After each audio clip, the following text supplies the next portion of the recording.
എനിക്കിപ്പോൾ ഒന്നും പറയാനൊക്കത്തില്ല എന്ന് പറഞ്ഞു.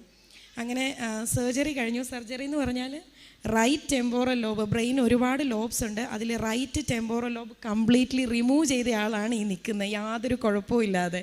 അത് മാതാവിൻ്റെ ആനീസ്, ഞാൻ എൻ്റെ മമ്മിയാണ്. 2021 ഓഗസ്റ്റ് 9 എൻ്റെ ഹസ്ബൻഡിന് ബ്രെയിൻ ട്യൂമറാണെന്ന് ഡയഗ്നോസ് ചെയ്തു. അതറിഞ്ഞ ഉടനെ തന്നെ മമ്മി ഇവിടെ വന്ന് ഉടമ്പടി എടുത്തു.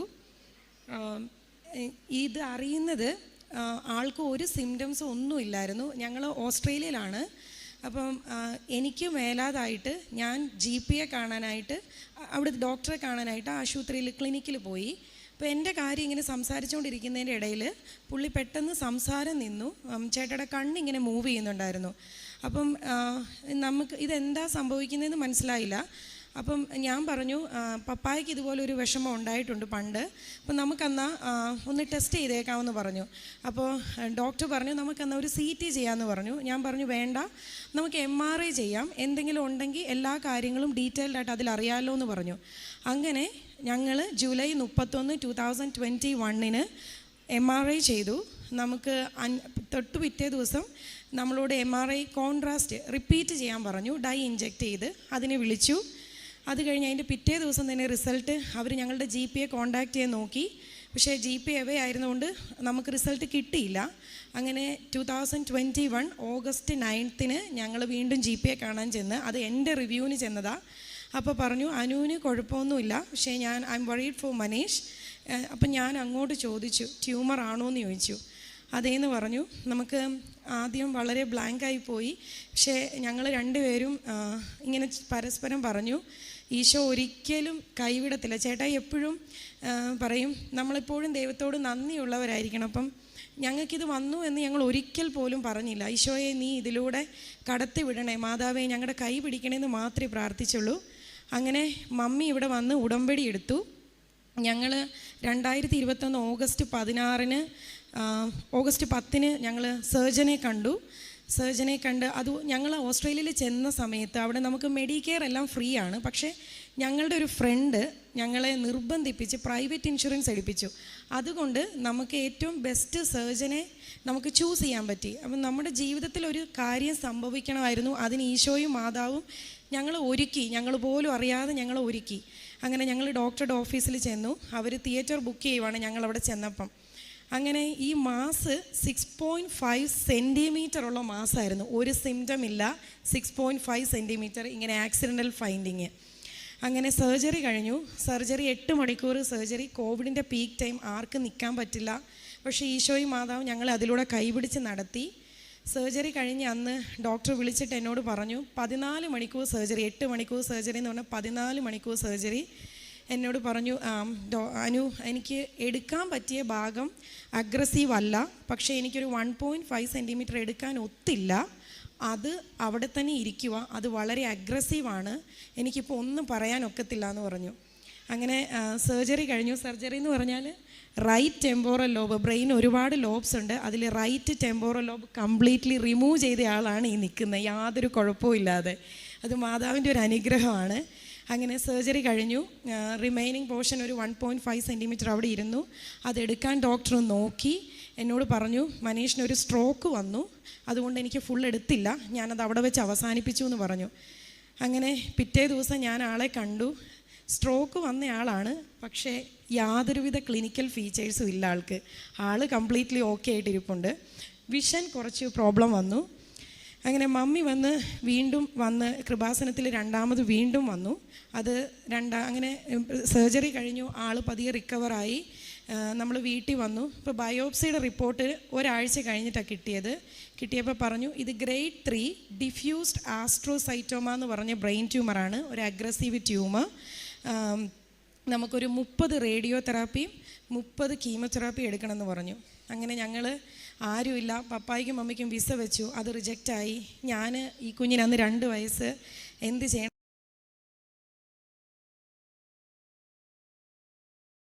എന്നറിയില്ല, ഒന്നിനെക്കുറിച്ചും ചിന്തിച്ചില്ല. മാതാവും ഈശോയും കൈപിടിച്ച് നടത്തുന്നു ഉറച്ച വിശ്വാസം ഞങ്ങൾക്കുണ്ടായിരുന്നു. ചേട്ടായി ഒത്തിരി വേദനകളിൽ ഈശോ ചേർത്ത് പിടിച്ചു. എല്ലാവരും പറഞ്ഞ മനീഷിനെ മാതാവ് മടിയിലിരുത്തി സുഖപ്പെടുത്തുന്നതായിട്ടാണ് കണ്ടേന്ന് പറഞ്ഞു. അങ്ങനെ ഞങ്ങൾ മമ്മി 2021 സെപ്റ്റംബർ 11 തീയതി ഇവിടെ വന്നു. വീണ്ടും ഞങ്ങളന്ന് ബയോപ്സിയുടെ റിപ്പോർട്ട് മേടിച്ചു. ഞങ്ങൾ കീമോ റേഡിയോതെറാപ്പി ഫസ്റ്റ് തുടങ്ങാമെന്ന് പറഞ്ഞു. അങ്ങനെ ഞങ്ങൾ റേഡിയോതെറാപ്പിയുടെ ഫസ്റ്റ് കഴിഞ്ഞ് വീട്ടിലെത്തി കഴിഞ്ഞപ്പോഴത്തേക്കും ഞങ്ങൾ അറിയുവാണ്, ഡോക്ടർ വിളിച്ചു, ട്യൂമർ മാർക്കർ ടെസ്റ്റ് എന്നും പറഞ്ഞിട്ട് കീമോതെറാപ്പിയുടെ ഡ്രഗ് സെലക്ട് ചെയ്യാനായിട്ട് അവരൊരു ടെസ്റ്റ് ചെയ്യും, ആക്യുറേറ്റ് ആയിട്ടുള്ള ഡ്രഗ്. ഈ ട്യൂമർ മാർക്കർ ടെസ്റ്റിൻ്റെ റിസൾട്ട് എത്തി. അവർ ഞങ്ങളെ രാവിലെ തൊട്ട് ട്രൈ ചെയ്യുവാണ്. പക്ഷേ ഞങ്ങൾ റേഡിയോതെറാപ്പിക്ക് കയറിയതുകൊണ്ട് അറിഞ്ഞില്ല. മനീഷിൻ്റെ ഗ്രേഡ് 3 ഡിഫ്യൂസ്ഡ് ആസ്ട്രോസൈറ്റോമ, ഗ്രേഡ് 2 ഒലിഗോഡെൻഡ്രോഗ്ലയോമി ആയിട്ട് മാറി. എല്ലാ ട്രീറ്റ്മെൻറ്റും നമ്മൾ സ്റ്റോപ്പ് ചെയ്യുവാണ്. ഇനി മനീഷിന് ഒരു ട്രീറ്റ്മെൻറ്റിൻ്റെ ആവശ്യമില്ല. എല്ലാ 4 മാസവും MRI മാത്രം ചെയ്ത് നോക്കുക, ആ റിമൈനിങ് പോർഷൻ അവിടെ വളരുന്നുണ്ടോയെന്നറിയാൻ. ഇപ്പം 2 വർഷമായി സർജറി കഴിഞ്ഞിട്ട്. ഈ 16 തീയതി ഞങ്ങൾക്ക് നാട്ടിൽ വരാൻ പറ്റി. ഞങ്ങൾ പോയിട്ട് ആദ്യമായിട്ടാണ് ഞങ്ങൾ വരുന്നത്. ഒരു കുഴപ്പമില്ല. വിഷന് പ്രോബ്ലം ഉണ്ടായിരുന്നു. ആ വിഷൻ കംപ്ലീറ്റ് എല്ലാം ശരിയായി. ഡ്രൈവ് ചെയ്യാൻ പറ്റുന്നുണ്ട്. ആൾ ജോലിക്ക് പോകുന്നുണ്ട്. കുറച്ച് ക്ഷീണമൊക്കെ ഉണ്ട്. പക്ഷേ ഞങ്ങൾ ഈശോ കരുതി മാതാവ് കയ്യിലേറ്റി നടത്തുന്നു. ഇപ്പോൾ ദേ ആ ആളാണ് നിൽക്കുന്നത്. റൈറ്റ് ടെമ്പോറൽ ലോബ് ഇല്ല ബ്രെയിൻ്റെ. ഗ്രേഡ് 3 പറഞ്ഞു, ഗ്രേഡ് 2 വേറെ ഒരു കുഴപ്പമില്ല. ഇങ്ങനെ മാതാവ് ഞങ്ങളെ തന്നു. ഞങ്ങളുടെ വിശ്വാസ ജീവിതം, ഞങ്ങൾ ഈ ഒരു സർജറി, ഞാൻ എപ്പോഴും പറയും, ഒരു ഡയഗ്നോസിസ് എല്ലാവരോടും പറയും, ഇതൊരിക്കലും സങ്കടപ്പെടാനുള്ളതല്ല. ഞങ്ങളെ ഈശോയ്ക്ക് വേണമായിരുന്നു. ഞങ്ങൾ തിരഞ്ഞെടുക്കപ്പെട്ടവരാണ്. അപ്പം നമ്മളെ പിടിച്ചു നിർത്താൻ, നമ്മുടെ വിശ്വാസം വർദ്ധിപ്പിക്കാൻ ഈശോയിൽ ഒരു ജീവിതവും കൂടെ നമുക്ക് തന്നതാണിത്. അപ്പം ഈശോ മാതാവ് തന്ന ഈ ഒരു വലിയൊരു അനുഗ്രഹത്തിന് എനിക്ക് എത്ര നന്ദി പറഞ്ഞാലും തീരത്തില്ല. അതുപോലെ രണ്ടാമത്തെ കാര്യം, ഞങ്ങൾ വീട് മേടിക്കാൻ നോക്കുന്നുണ്ടായിരുന്നു. ജൂലൈ 21 ഞങ്ങൾക്കൊന്നും അങ്ങ് ശരിയാകുന്നില്ലായിരുന്നു. അപ്പോൾ ജൂലൈ 21 ഈ വർഷം 2023 ജൂലൈ 21 മമ്മി ഇവിടെ വന്ന് ഉടമ്പടി പുതുക്കി. അന്ന് ഞങ്ങൾ ഞങ്ങളുടെ പുതിയ വീടിൻ്റെ കോൺട്രാക്റ്റ് സൈൻ ചെയ്തു. ഞങ്ങൾ ചെന്ന് കഴിയുമ്പോൾ ഞങ്ങളുടെ പുതിയ വീട്ടിലേക്കാണ് ഞങ്ങൾ പോകുന്നത്. മമ്മി പിന്നെ എൻ്റെ ഹസ്ബൻഡിൻ്റെ അനിയൻ്റെ വൈഫിന് വേണ്ടി ഒരു ജോലി ശരിയായില്ല കാനഡയിൽ പോയിട്ട്, അതിന് മമ്മി ഉടമ്പടി പുതുക്കിയായിരുന്നു, അതും ലഭിച്ചു.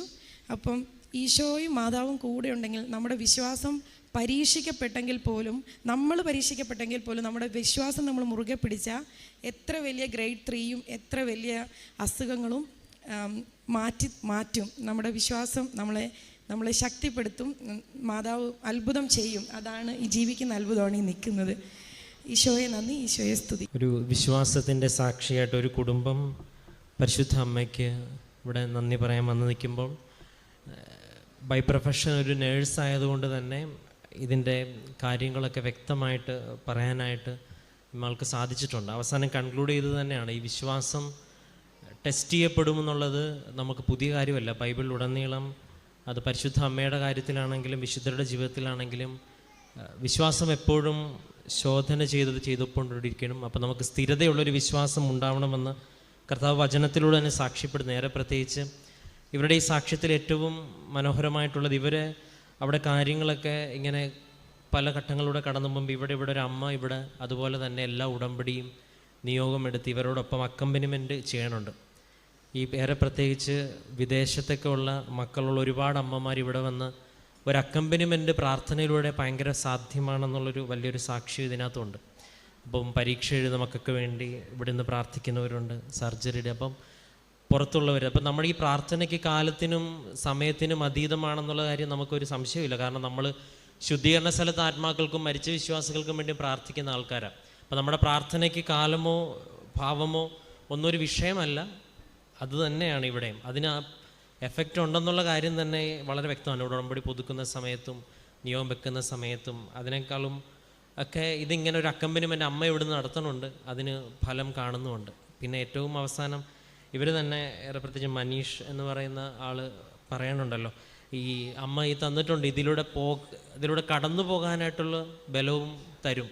അതൊരു വിശ്വാസ ജീവിതത്തിൽ ഓൾറെഡി വിശ്വാസമുള്ള ഒരാളുടെ ആദ്യത്തെ റെസ്പോൺസാണ്. വന്നു, ഇനി ദൈവം കൊണ്ടുപോകാനുള്ളൊരു കഴിവും കൂടെ തരും, അതിനു വേണ്ടി ചോദിച്ചാൽ മതി.